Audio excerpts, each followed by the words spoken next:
Now I am delivering here my lecture on new topic,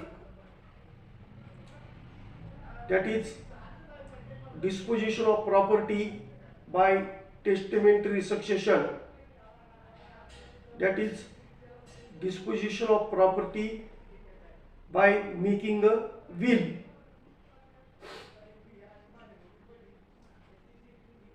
I will make videos on this topic in several parts. So, for total and thorough understanding of this subject, I request all of you to see the videos of all the parts on this topic. Previously also, I deliver the lecture on the topic of interpretation of Hindu Succession Act, interpretation of section 6, that is amended, substituted section 6 of the Hindu Succession Act. For that topic also I made videos in several parts.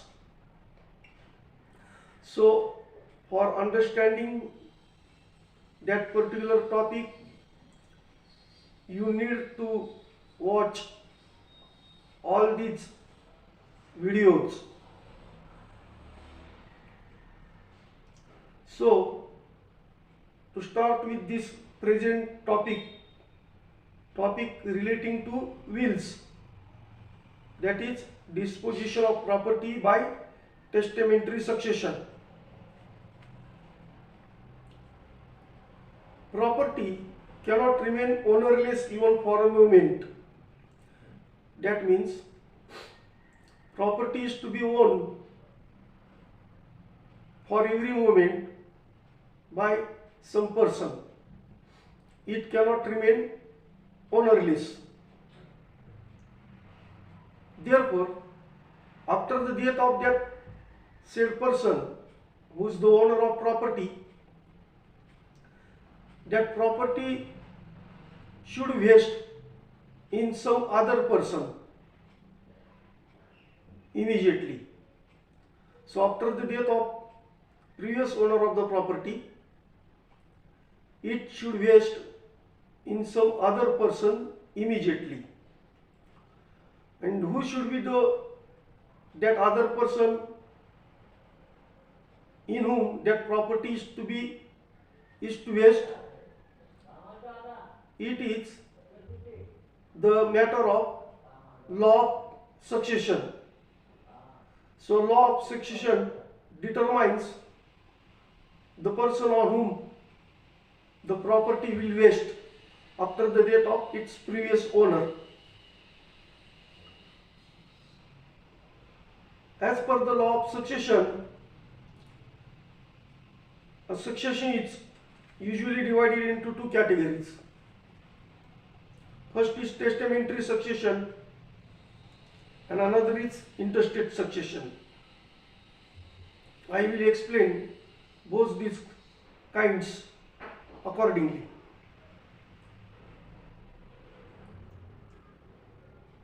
So, to deal with the testamentary powers, firstly, a property can be dealt with by its owner as per its choice during his lifetime. That means, suppose Mr. A is the owner of some land property. So during his lifetime, he can deal with his property as per his own choice.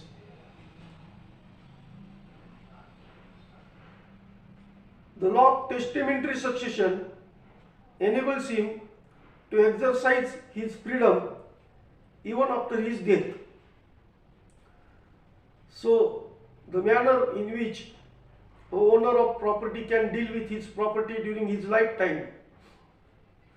The law of testamentary succession also gives such a freedom to such a owner even after his death. So, such a owner has a freedom to lay down the scheme of distribution of his property according to his own choice, thereby making a will. So, in his will, that owner can determine the scheme of distribution of his property as per his choice. Besides, during his lifetime, such owner also has a freedom to make changes in his previous will or even to rescind his previous will. So during his lifetime, he can modify his earlier will as per his wishes.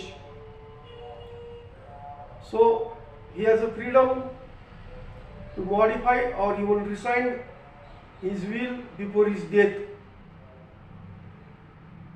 One of the mode of rescinding or modifying earlier will, he can make another will, another new will, and therefore ordinarily the last will of the testator would automatically repeal, that is revoke, all his previous will. So the law gives effect to the last will of the person who makes the will. And by his last will, if suppose he has made previously some will, by his last will, his previous will get repealed, that is get revoked.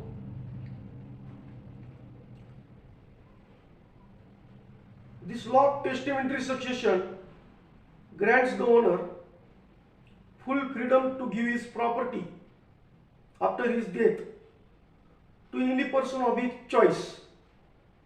He may give his property to his wife, to his daughter, or to his servant, or to his friend, or to his school, or to any hospital, or any other institution, including charitable institution. Thus, by making a will, the owner can give the property to any person, which may include relatives or which may not include any other person, which may not include non-relatives. So, owner can give the property to any person which may include relatives or non-relatives.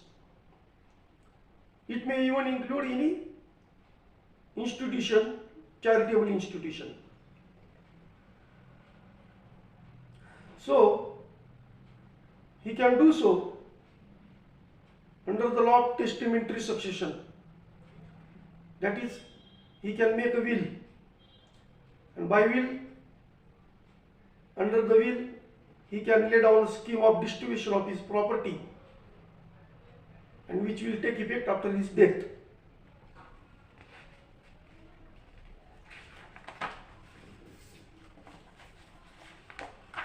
So, what is another mode of succession? That is intestate succession. It is also known as inheritance. When such a person, owner, dies without making a will, then his property is to be distributed among his relatives. When a owner of any property dies without making will, then his property is to be distributed among his relatives. His relatives or relations may be by blood or by marriage. So it may be blood relatives or relations by marriage. When such a person dies without making a will, then his non-relatives, a person who are not relating to him, are not entitled to any share in the property of that deceased owner.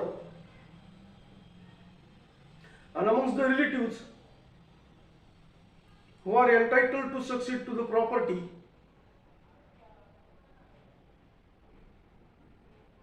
they are known as heirs. Here, who are those heirs of that deceased owner? What share they will get? All these things are relates to personal law applicable to that deceased person. When a person dies without making a will, or if suppose he had executed a will, but later on after his death it was found to be invalid, then in such cases his property devolves by rules of intestate succession.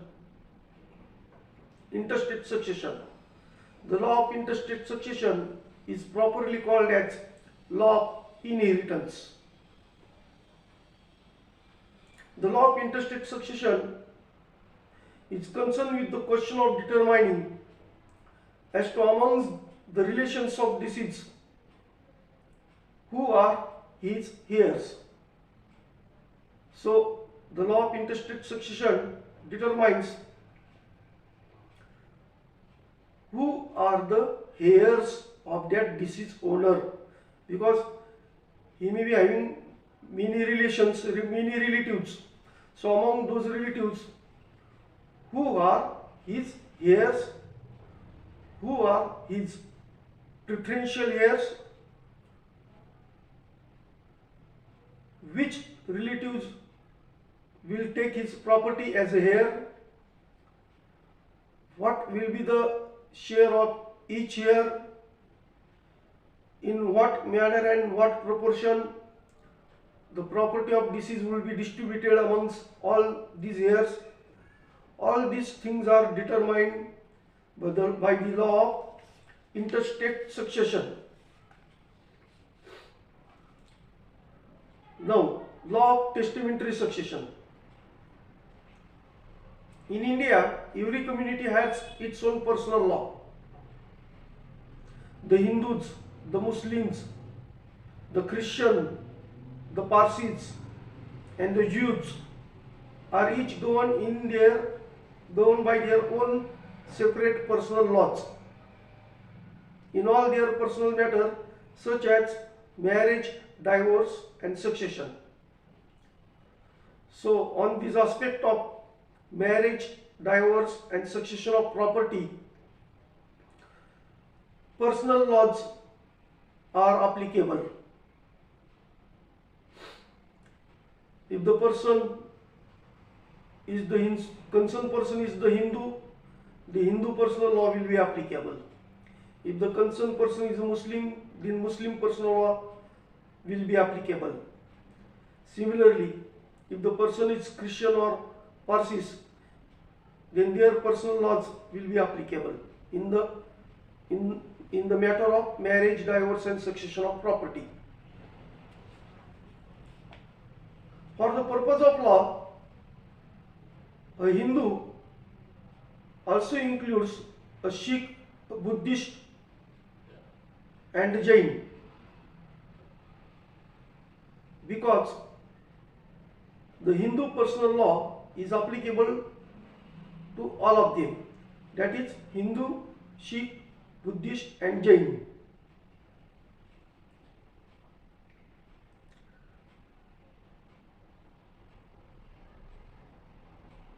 As far as the case of Hindu person is concerned, his testamentary powers are governed by the Hindu personal law.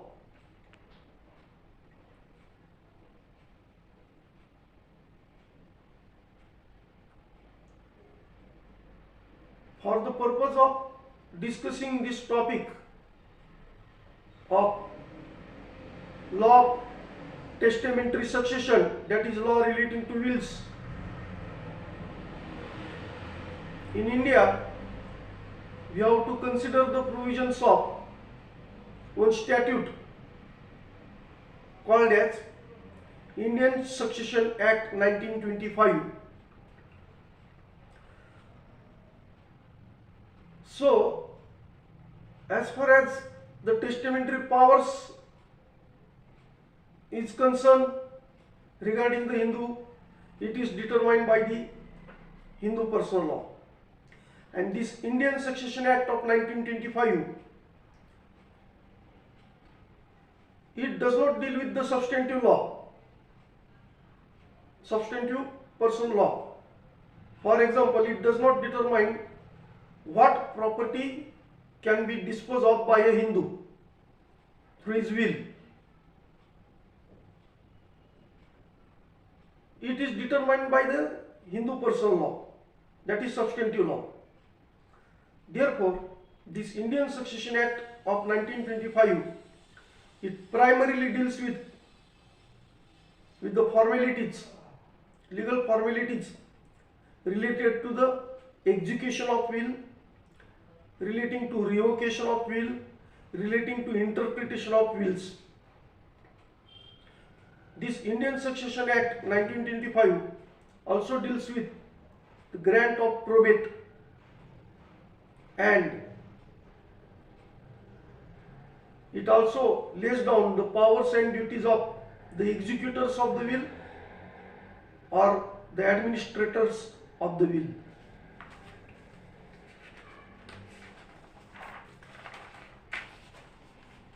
What is the meaning or definition of a will? A will is an instrument, that is a document by which a person makes a disposition of his property which is intended to take effect after his death. So will is a document by which a person makes a disposition of his property. But said disposition is intended to take effect after his death, not during his lifetime. Who can make a will? Any such person who is of a sound mind and who is not a minor can execute his or her will. A person of a sound mind and major person. Such person may be very sick or ill, that is of unsound health. But at the moment of execution of will, he must be of sound mind. So what is important? Not a sound health but sound mind. What is sound mind? He must have capacity to realize or understand. He must understand as to what are his properties, who are near and dear to him, that is, in whose favor it will be better to dispose of property. He must understand that. In short, any such person making a will must be able to know the nature of his acts and its consequences. So he must understand, realize by making a will what he is doing and what will be the consequences of his such execution of will. Therefore, he must be a person of sound mind. Therefore, it is a safe practice that the instrument of will has to be appended with the medical certificate of such doctor who, after actual examination of such person, certified that such person is in a good and sound state of mind. So certificate of doctor is very important.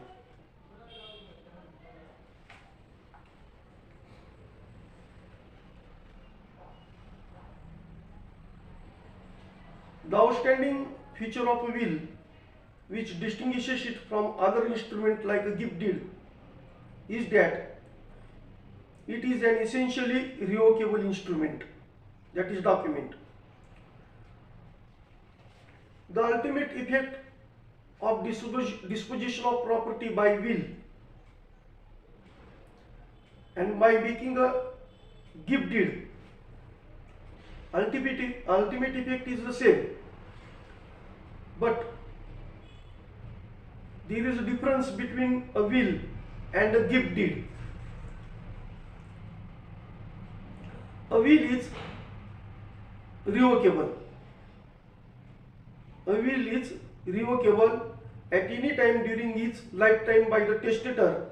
Testator, that is person who makes will. So will can be revoked by a person making will during his lifetime. Whereas the transaction of gift once made by the donor and accepted by the donee is full and final, and then it cannot be revoked by the donor in the sense that he cannot claim back the gifted property from the donee, that is the person to whom gift is made. So if a person gives his property to another person by executing a gift deed, then this transaction of gift is irrevocable. So person making a gift is called as donor. To whom such gift is made, such person is called donee. So once donor makes a gift and donee accept that gift, then such transaction become full and final. It is irrevocable. It is irrevocable. So we will continue the discussion of this topic in the next part of the video.